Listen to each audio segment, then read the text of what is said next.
La Motte-du-Caire est une commune française, située dans le département des Alpes de Haute-Provence, en région Provence-Alpes-Côte d'Azur.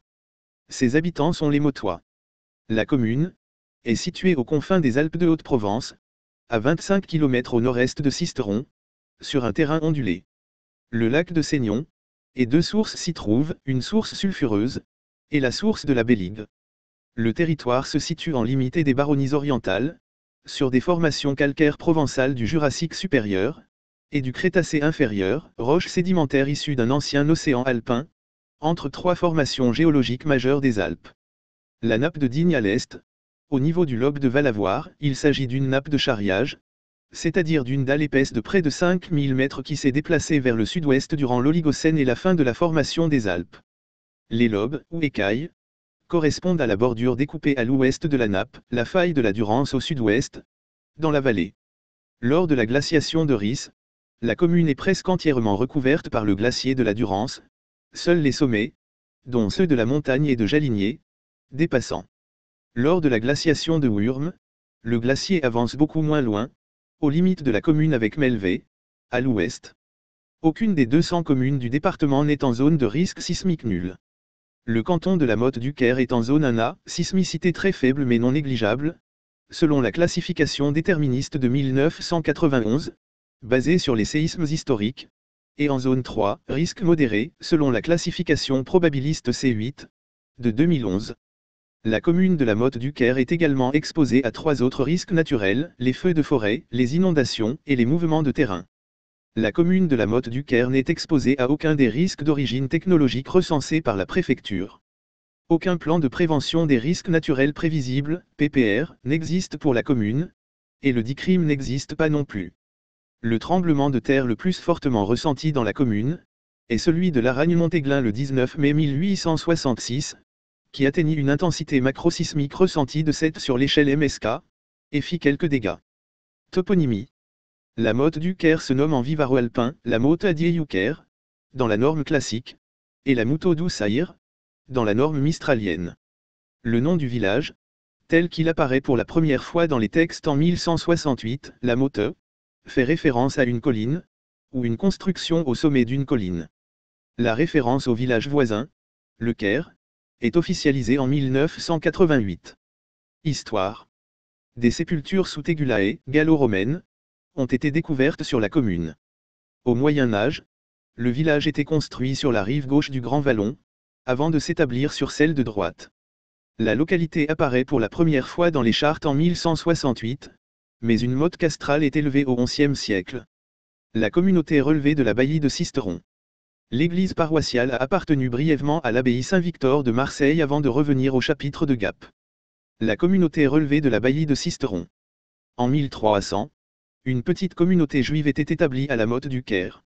En 1348, la reine Jeanne, chassée de son royaume de Naples, dut se réfugier en Provence. Pour reconquérir ses États napolitains, elle vendit Avignon au pape pour 80 000 florins, et obtint au passage l'absolution pontificale qui la lavait de tout soupçon dans le meurtre de son premier époux, André de Hongrie. Reconnaissante, elle offrit à Guillaume de Roger, frère du pape, le fief de Valerne, qui fut érigé en vicomté par lettre patente en 1350. La nouvelle vicomté comprenait les communautés de Bayon, Vaumelle, La Motte, Belle-Affaire, Gigord, Lauzet, Lémé, Mézelles, Entrevennes et le Castellet, avec leurs juridictions et dépendances. En 1498, l'ordre des Trinitaires y est appelé, pour prendre en charge l'hôpital des pauvres du Christ appartenant à la communauté. Pendant les guerres de religion, les ligueurs occupent le village en 1585. Une foire s'y tenait au XVIIIe siècle. Au début de la Révolution française, la nouvelle de la prise de la Bastille est accueillie favorablement, mais provoque un phénomène de peur collective d'une réaction aristocratique. Localement, la Grande Peur, venant de Tallard et appartenant au courant de la « peur du Mâconnais », atteint la région de la Motte le soir du 31 juillet 1789.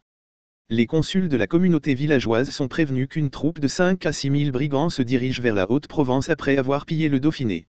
Les communautés de la Motte, Clamensanne, Saint-Genier, Auton, Curban, Bayon et Claret, constituent ensemble une troupe de 700 hommes armés.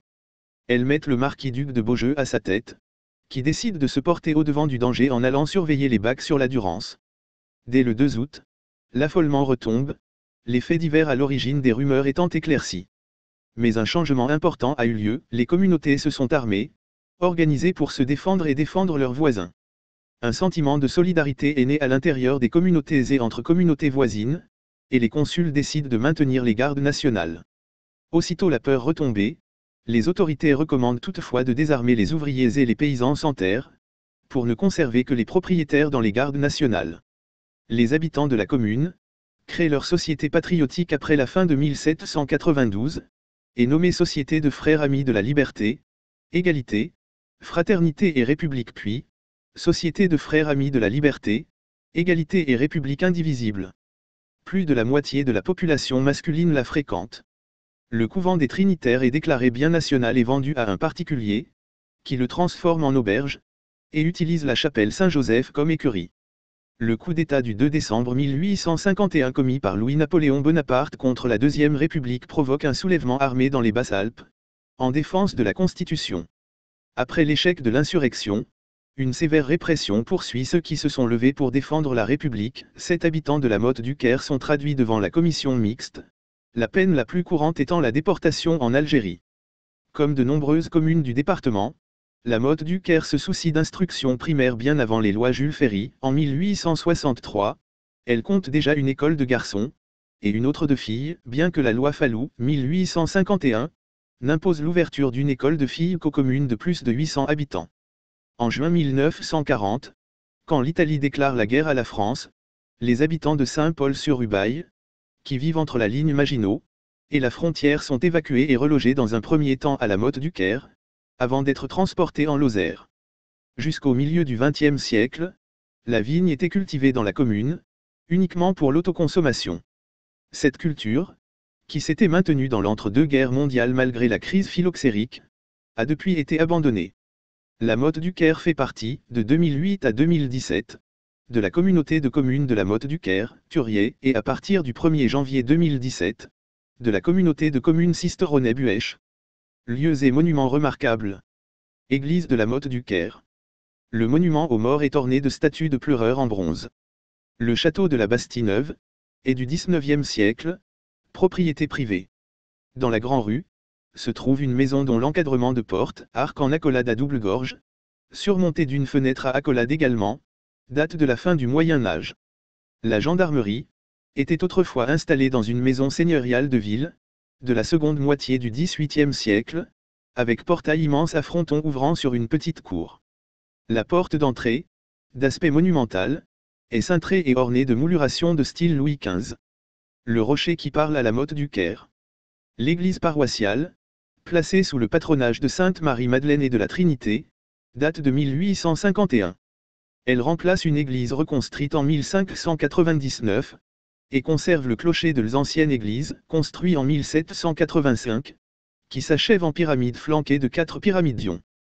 La nef, longue de 3 travées, est bordée de 6 chapelles latérales peu profondes.